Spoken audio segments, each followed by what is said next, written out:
There was a case in Detroit. This person has explained to a compatriot why he had picked one of the largest churches in the Detroit area to attack, and this church had banned anybody from having permitted concealed handguns on church property. Mm-hmm. And he explained to his compatriot that that made it easier for him to kill lots of people before anybody could arrive.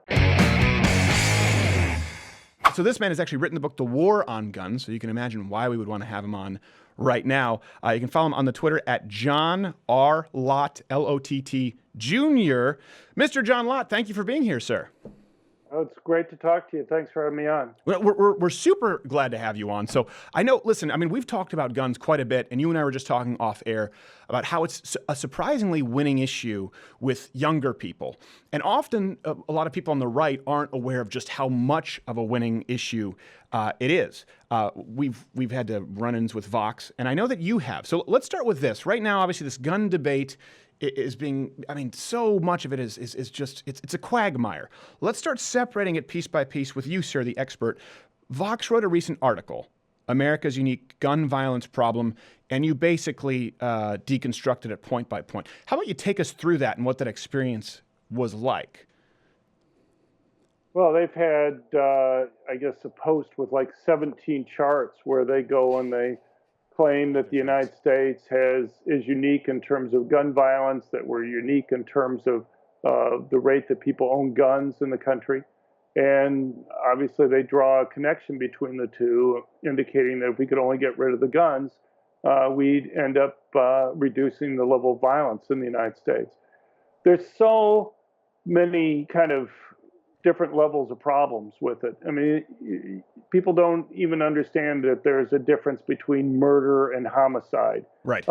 They use data in ways that just is not kosher, that, academics wouldn't go and use, and I'm happy to talk about it. But, so for example, murder and homicide, most people don't know that the difference between the two is justifiable homicides. Homicides are murders plus cases where either police or civilians use guns to protect themselves. And so, in a typical year recently, you would have had maybe about 8,000 firearm murders, but you'd have maybe 12,000 firearm homicides. And they don't know how large of a share that the vast majority of those firearm murders are gang related. Right.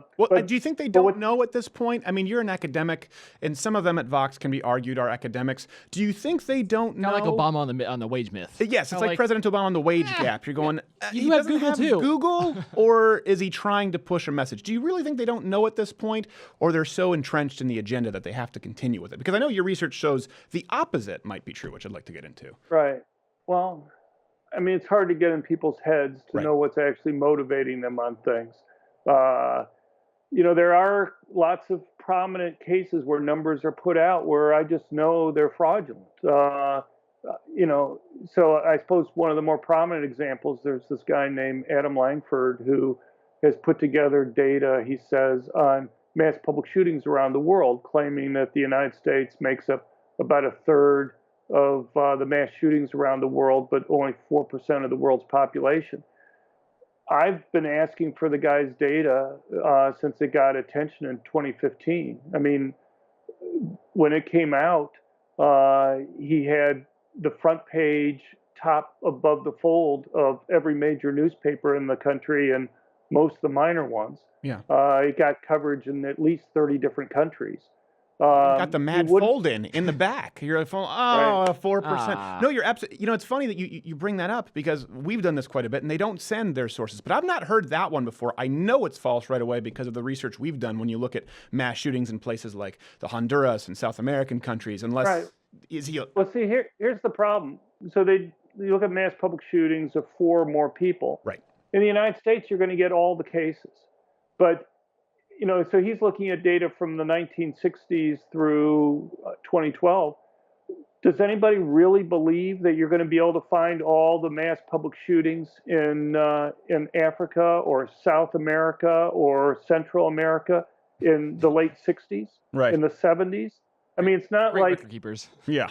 It's not like their newspapers were even online at the time. Yeah. And half the archives you were know, blown away by Coney in Africa. There's no way to get it. I can't imagine. And no one called him on his claim? well, the thing is, the media doesn't care about it. I just been going back and forth with some people at the New York Times because they just a few months ago ran a huge full page showing graphs that he had from his data. The thing is, the graphs are unusable to try to figure it out because they don't label the dots, and the vast majority of dots are kind of all scrambled together, so you can't figure out what the number he's claiming for individual countries. So I'd like to get information on the actual cases that he has, or if that doesn't work, which they won't give you, at least tell me the number of cases he's claiming by country. But they won't do that. Yeah. And the reporters, they don't care. They don't ask. So the thing with the New York Times, Langford had told the New York Times, or told us, that he had given the New York Times exclusivity. Now you're dealing with the media. Exclusivity with data on gun violence? It's not a scoop. Right. No, but even if somehow you had given them exclusivity, it would just be to let them run it first. Right. You're not going to go and say, well, I'm going to give the newspaper exclusivity for 5 months or for perpetuity after that. Right. And then when we contact the New York Times, they said, well, you have to get it from Langford, that they weren't going to give it out to us. I don't know why, but they, it's just silly. That's that crazy. I have to protect my sources. What do you mean? Who? The CDC. It's the CDC, except it's not. So anyway, it's just, there's so many things out there. And well, let me ask you this. What would you say is the most repeated false point in the gun control narrative right now? If you had to zone in on one, and we can go to number 2 and 3, but what would you say is most important for people to know?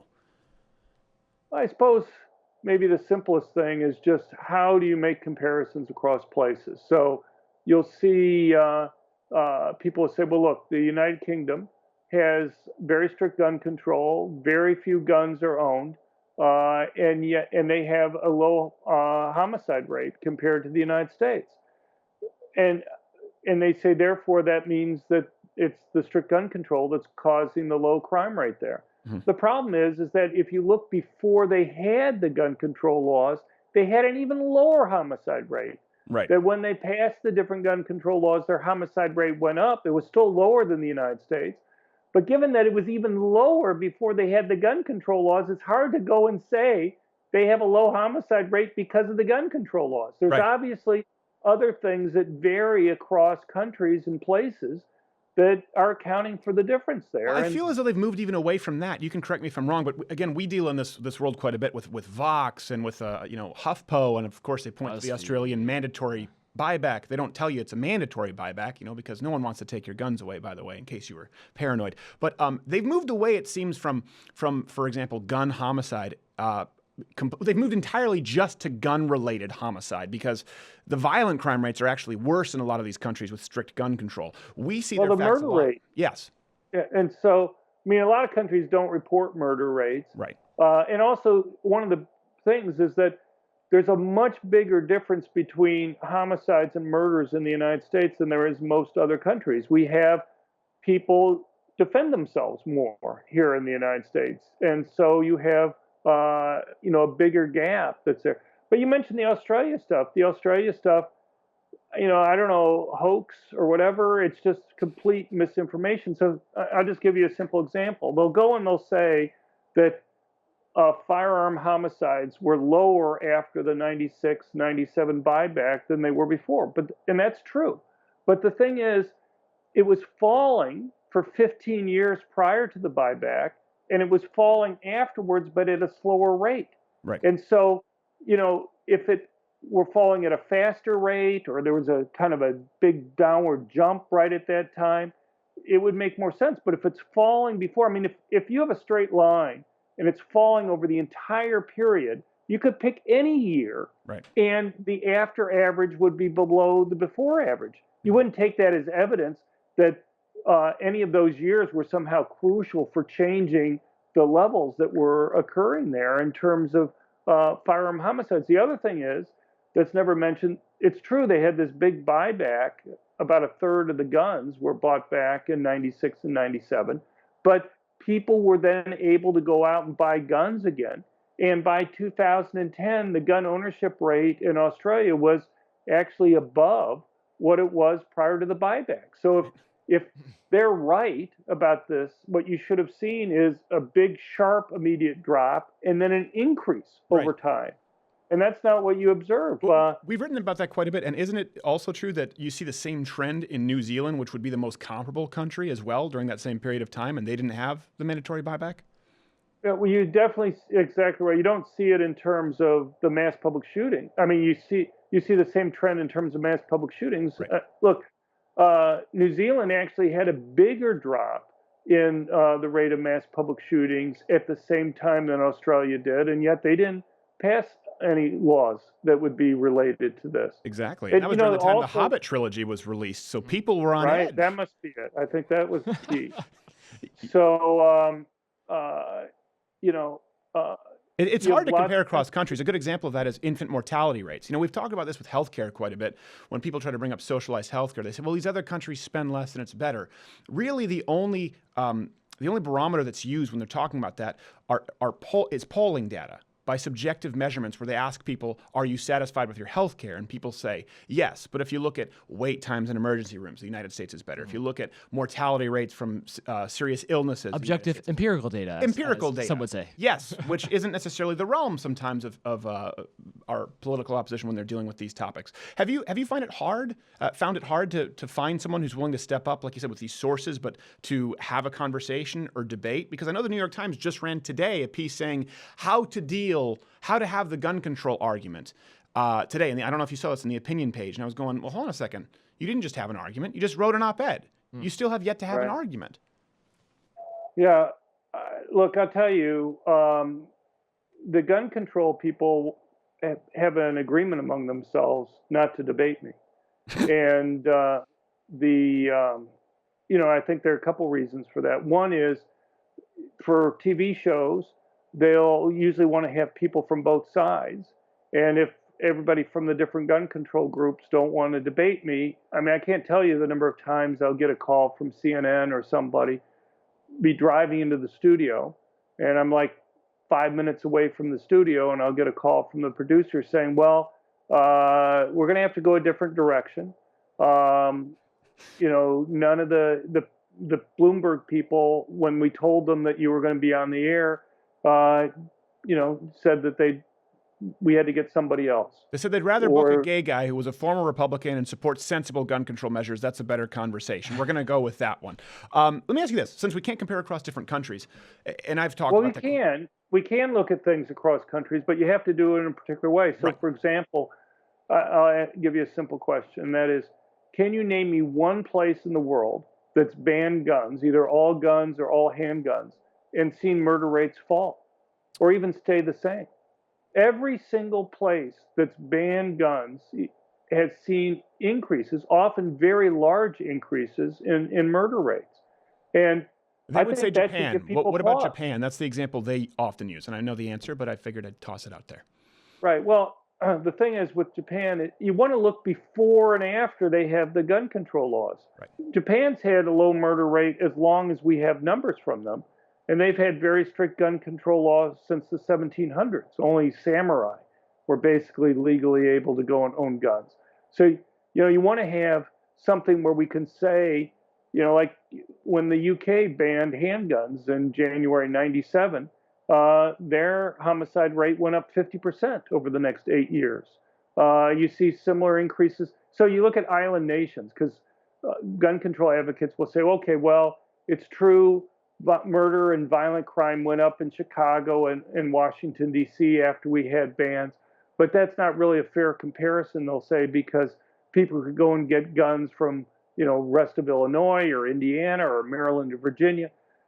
The thing is, that doesn't explain why it went up. Right. People could buy guns from those places beforehand. It may explain why it didn't go down as they were predicting.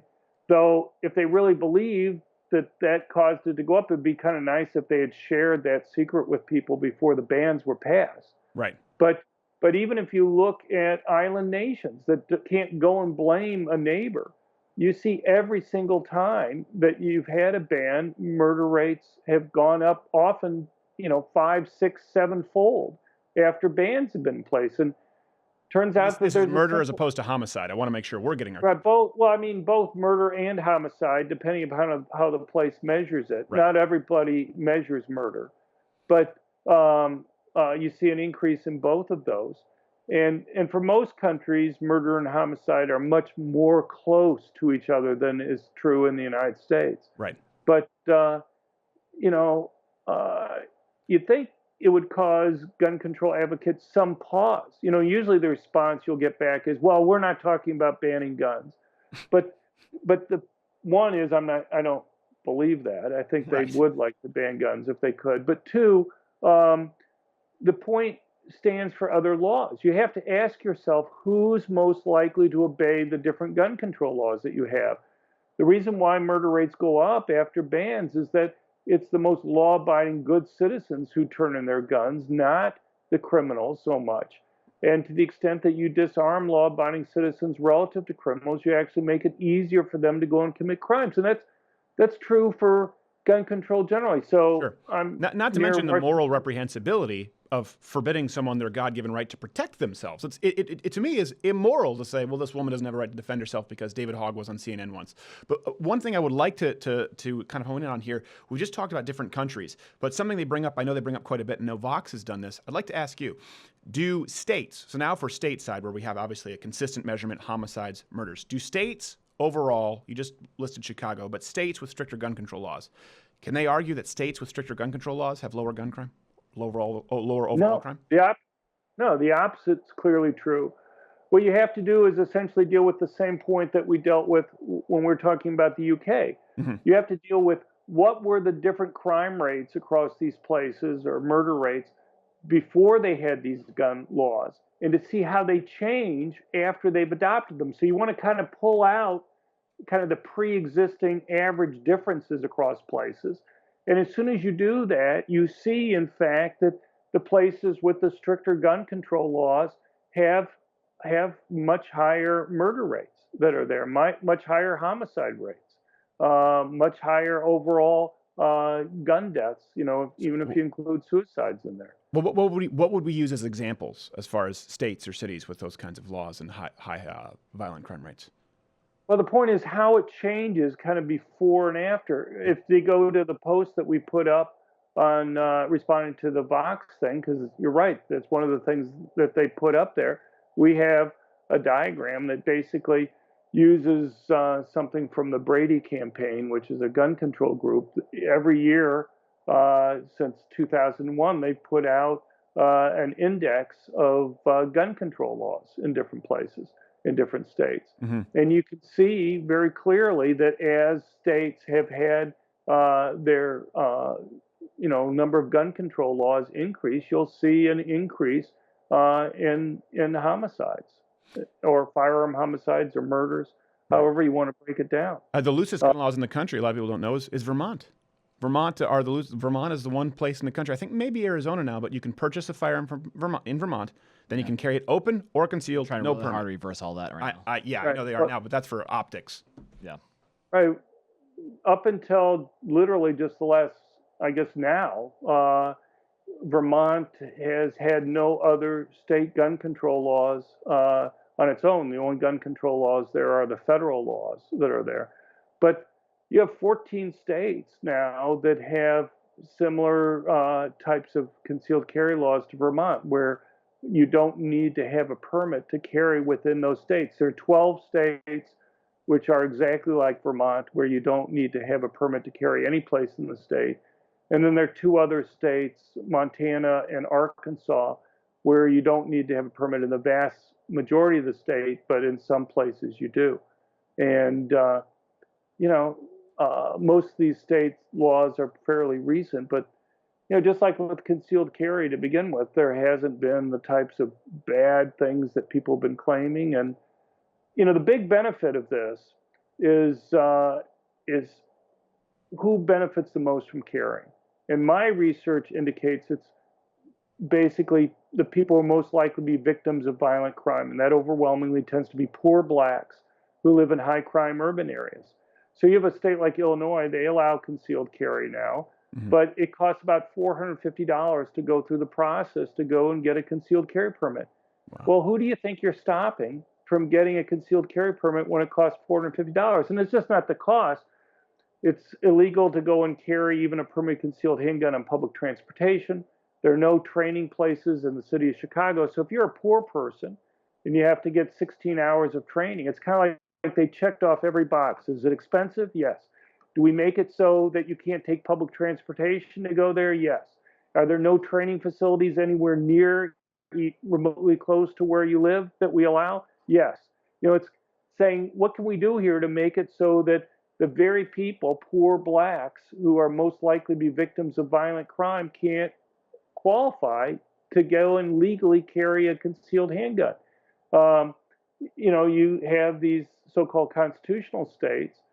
Those places, these people are going to be able to carry. And you look at a state like Pennsylvania, for example, it's $20 to go and get a concealed carry permit. You see a very big, different mix of people who go and get a permit. In Illinois, so you get a lot of wealthy whites who live in the suburbs to be able to go and carry. Well, that's nice, but they're not the ones who are most likely to be threatened with violent crime. And so you don't see as big of a drop in terms of violent crime from people carrying for two reasons. One, not as many people carry when it's very expensive to get a permit.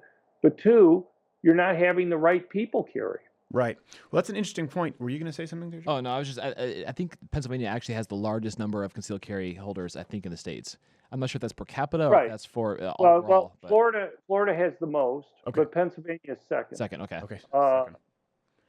So Pennsylvania, I think right now has about 1.4 million concealed carry permit holders. Nationwide, you have about 17 million concealed carry permit holders. Yes. And I wanted to touch on that really quickly, if I may interject, because right now we see obviously the children out there speaking about this, and we're kind of tied to these social justice movements are tied together, and of course, gun culture, gun owners, they've brought out these stats. They said this is basically a white man culture here in the United States, the gun culture, but really that's sort of self-perpetuated by the left, as you're talking about, because of these roadblocks, and that's something I've always found interesting that's never really brought up. Well, it's because a lot of these suburban white men can afford it, and they don't live in inner city Chicago. They don't live in these areas.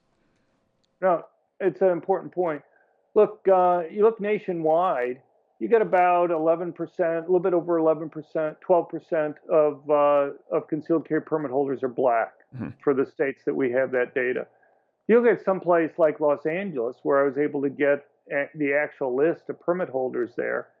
They have fewer than 300 permits for a county of 8 million people. Right. But blacks only have about 6% of the permit holders that are there. Nationwide, women make up about 32% of permit holders, but in Los Angeles, they make up only about 7% of permit holders. Is that because of the kind of old boys network? You have to. I mean, my brother lives there. You have to get a sheriff's permission. It's a lengthy process. So here in 8 of these states, you have to go and get some public official, either a politician, a judge, a sheriff, a police department, to go and let you decide if you can carry a permit. And the thing is, these are overwhelmingly Democratic areas, and yet the Republican areas have high rates of blacks being able to carry and women, but the places where you have to get permission from a Democrat to be able to go and carry, they basically give it to white males. They don't give it to, you have to go and give them a good reason to be able to go and carry. And living in a dangerous area isn't considered to be a good reason. Yeah. And living in Watts, living in Inglewood, that should be reason, case closed. I think in LA, you have to prove that you are carrying so much money sometimes too. Yes, like that's a big part of one of the barriers to something. entry. I think it's if you're carrying something like that would eliminate a lot of probably women and black families. Is it the number? Is it something like $10,000, Mr. Lott? You need to prove that you are either carrying that amount or that amount of equipment. Or worth that much. It's subjective. Oh. There's no hard and fast rule that's there, and I guess that's part of the problem. In New York City, also, you have a similar thing. You have to go and get permission from the New York City Police Department to be able to go and get a permit. So you have to go and give them a good reason. And, you look at the list of people. There's like the publisher for the New York Times. There's some famous radio show hosts. You have heads of labor unions have concealed carry permits. Well, it's nice. I'm glad those people are able to go and protect themselves. They feel that the need to be able to go and do it. But it's a little bit ironic that somebody like the publisher for the New York Times understands the desire for himself to be able to go and protect himself, but some poor person who lives in Harlem, there's like zero chance that they're going to be allowed to get a concealed carry permit. You look at they have it by zip code for the permits that they've given out there, and it's people on the Upper West Side, the very wealthy, swank areas where you see all the concealed carry permits given out, not the people who actually are in the highest risks of being killed. Right. Yeah. Well, a good example is Illinois, where we just did a show. We went on campus. We had to cancel the show in the theater because the campus police wouldn't show up even if we paid them. They said, nah, no one's there's no credible threat. I'm like, well, I mean, we actually we have plenty of credible threats, and we've had some. We don't have any copycats out there. But I think it's pretty well known I'm on the ISIS kill list. Like, that's kind of a threat. Let's start with that. So they wouldn't show up even if we paid them. And then we had some off-duty officers who had a security firm who we paid out of our pocket to show up so we could do a smaller show. And the campus police were to say they're not allowed to carry. So we actually had to call over their head with a state official who said, of course you can carry as an off-duty officer. So they really do try and set themselves up as a barrier to entry. And that was a great example where we felt totally helpless. We were going, hold on a second. The armed police on campus won't show up. We can't carry. For 1,200 people, we're going, they won't show up. We can't pay them to show up. And now they're trying to say that we can't hire our own security firms to bring their firearms, even if they're off-duty officers. It was just an absolute debacle. And I can imagine how terrible that must feel if you're some inner-city kid from Harlem trying to protect yourself or your family. Right. Look, I mean, it's interesting you bring up guns in schools. I'm just incredibly frustrated by the debate that we're having right now on gun control. We've had these horrible tragedies. For 20 years, have been yelling, we need to do something about it. But the gun control advocates, the types of proposals they put forward would have nothing to do with stopping these attacks. If anything, they might make things worse. So you have things like background checks on private transfers of guns. It's within an hour and a half of the shooting in Florida at the high school, you had Senator Bill Nelson there calling for background checks on private transfers. After each of the mass public shootings during the Obama presidency that Obama talked about, that was the one law that he pushed for. Right. I would love somebody to tell me one mass public shooting this century that would have been stopped as a result of having such a law, because it doesn't exist. Right. And yet that's the first thing out of the box that they have. We want to go and increase the age for people owning guns to 21. Well, obviously there was a horrible thing where a 19-year-old killed many people, but there are costs and benefits of any of these changes. What about a 20-year-old woman who's being stalked? What is she supposed to do? Having a gun is by far the safest course of action for her to take when she's in that type of position. And you want to try to measure what the net effect of these types of things are, and there's no discussion. What we do know matters, is that all the mass public shootings in Florida, every single one, and 98% of the mass public shootings since 1950 in the United States have something in common. That is, they keep on occurring in places where general citizens are banned from having guns for protection. Right. These killers may be crazy in some sense, but they're not stupid. They know that they can go and kill more people if there's nobody there to go and protect themselves. Anybody who's read any of my work knows that I think police are extremely important in stopping crime. I think that they're the single most important factor. Right. But having one police officer in uniform guarding a school or someplace else is an impossible task. Having somebody in uniform is like having somebody with a neon sign above them that says, go and shoot me first. If you're a killer going to go and do an attack, if you can kill that officer, you have free reign for going and killing people, because he's going to be the only one that's going to have a gun to go and stop you. The benefit from having concealed carry for teachers or staff that's there is that it takes away the strategic advantage that these killers have because they don't know who it is that they have to go and take out first. And the other frustrating thing about this debate is that so much of the gun control debate is about things that might possibly go wrong. So when Senator Rubio had that town hall on CNN, I'm basically because of my work, I'm forced to watch these things. Yeah, exactly. Where the kids just chastised all of them, him and Dana Lash, and said, "Will you promise to ban all semi-automatic weapons? If not, we have nothing to." It's like, hold on a second, you can't just tell him what he has to say. Let the guy talk. It was embarrassing. Yeah. Right. Well, he was asked about letting staff or teachers be able to go and carry, and his response, absolutely no way. He had talked to some relatives of his who were teachers, and they were worried that if you let a teacher carry a gun and they stopped a mass public shooting, that as soon as the police arrived, the police would end up shooting the teacher. Well, the problem is we don't need to guess about these types of things. Right. If people go to our website at crimeresearch.org, we have dozens of cases in the last few years where either police, sheriffs, or prosecutors have pointed to cases where a permit holder has stopped a mass public shooting where multiple people would have died. Sure. And you can look at these cases in recent years and you don't find one single case where that type of concern has occurred. There's not one case when the police have arrived that they've shot the permit holder. Another big concern that you hear about is, well, maybe the permit holder will accidentally shoot a bystander when they're trying to stop the killer there. There's not one of those cases.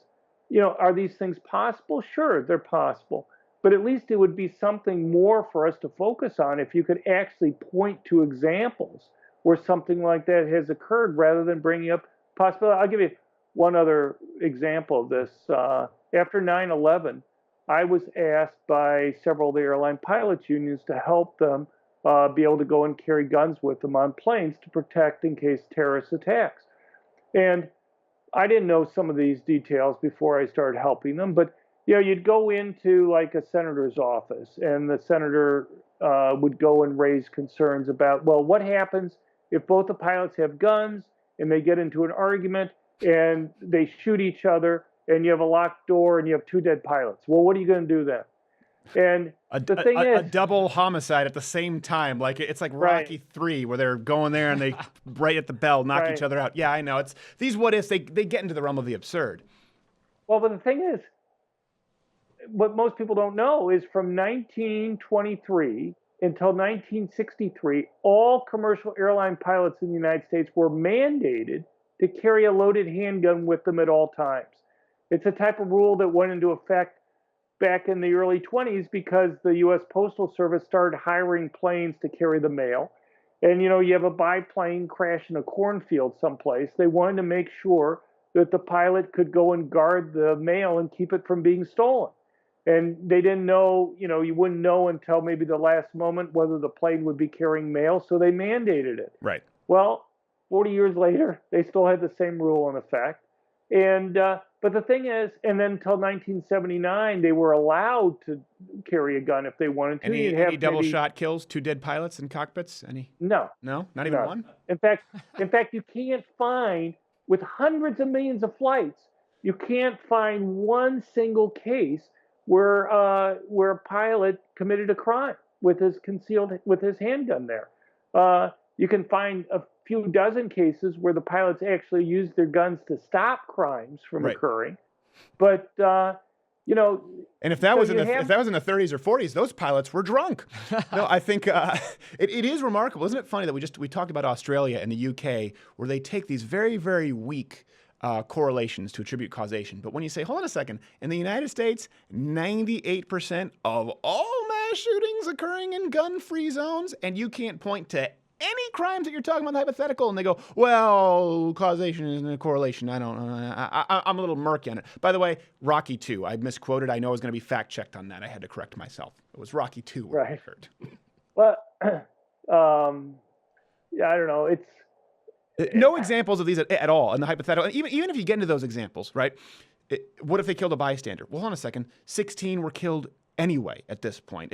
Even if we were to get into the hypotheticals and say, let's engage on this, it still wouldn't be a worse scenario than there are right now. One thing that I've talked about, and I know you've written a lot of research like you've talked about on campus, I think our president overstepped saying that teachers should have to carry firearms, or anyone proposing that. But I certainly think that concealed carry holders who happen to be teachers should be allowed to carry. If they can carry at the supermarket, if they can carry in their everyday life, I think they should be allowed to carry as teachers. I think that's a micro step in the right direction. Yeah, look,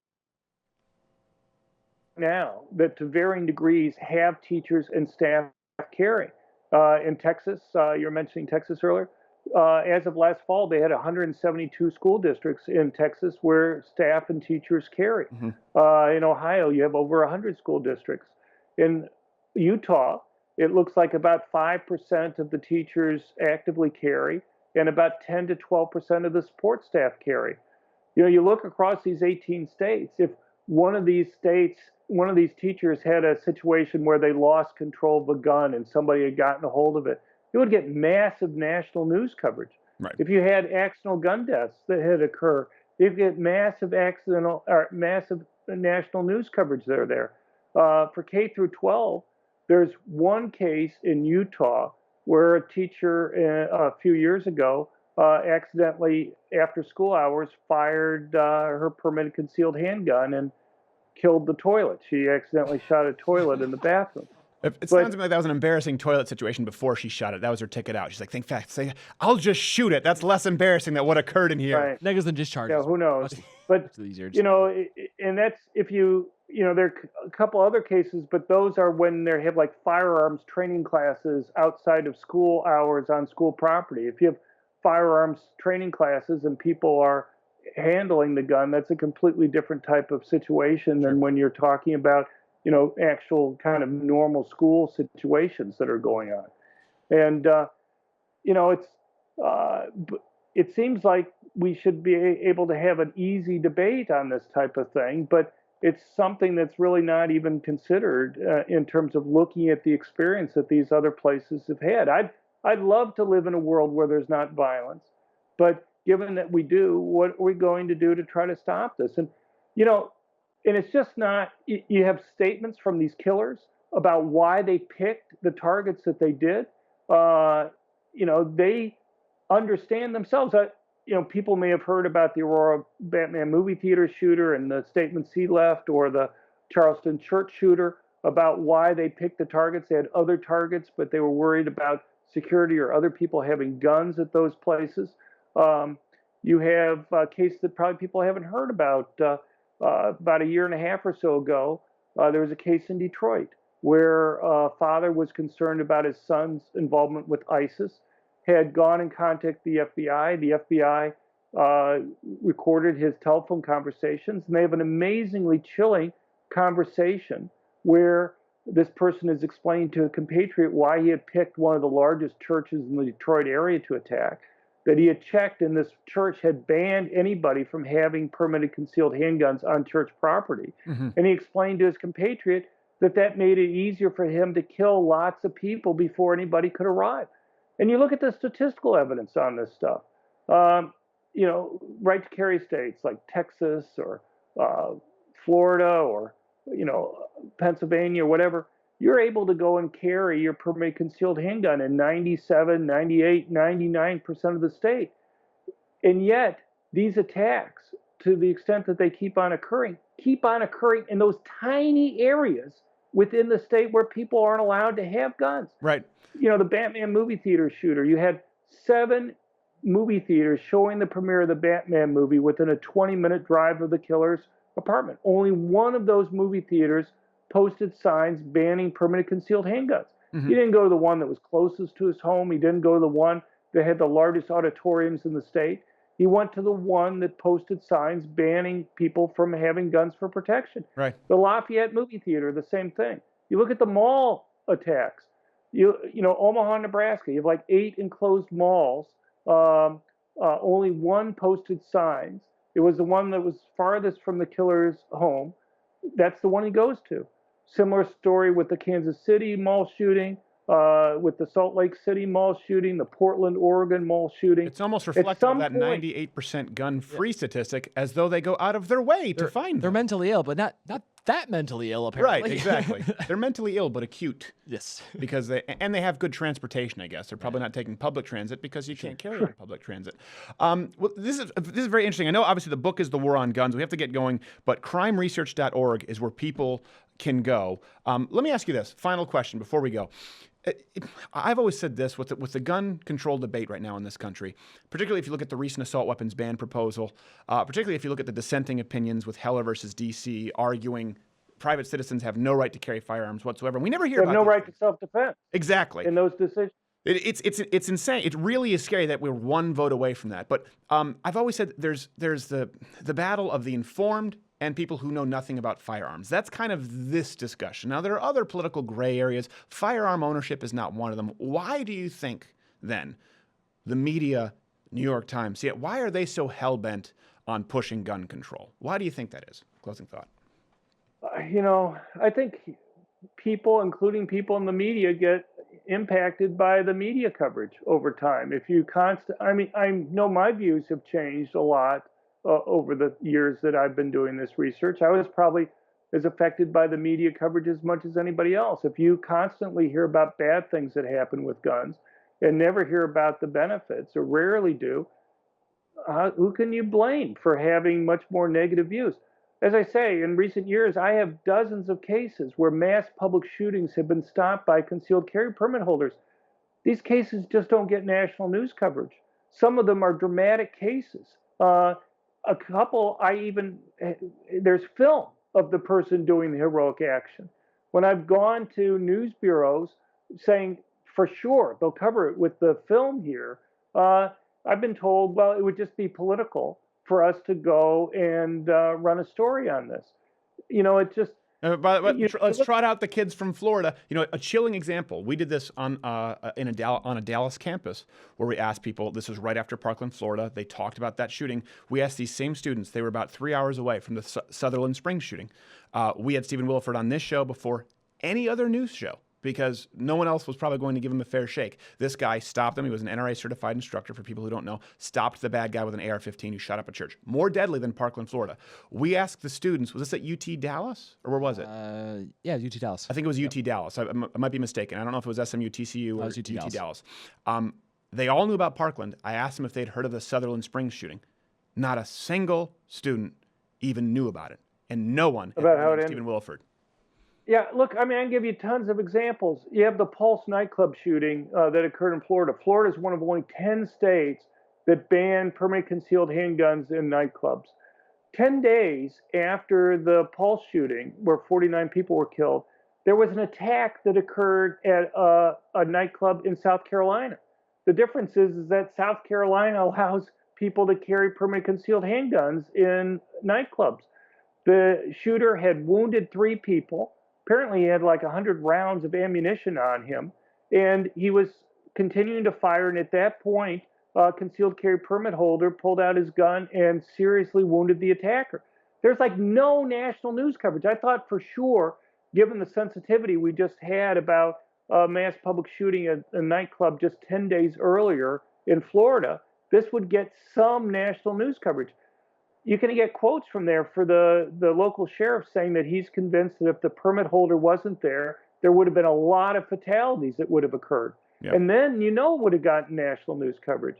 So there's 2 things. One is the fact that the media just doesn't have any symmetry in terms of how it covers these things. But 2, also the facts that they cover. So my guess is the entire gun debate right now would be dramatically different if even once in a while the media would say things like, well, we had another mass public shooting at a place where people were banned from having guns. People would begin to say, geez, that seems to be something that happens a lot with this. And I think it would make a real difference in the debate. But it's often the easiest fact for them to check. They will report other things like the type of gun that was used or how the person obtained the gun, and they'll frequently get those initial reports wrong. Yeah. Those are much more difficult things to find out quickly.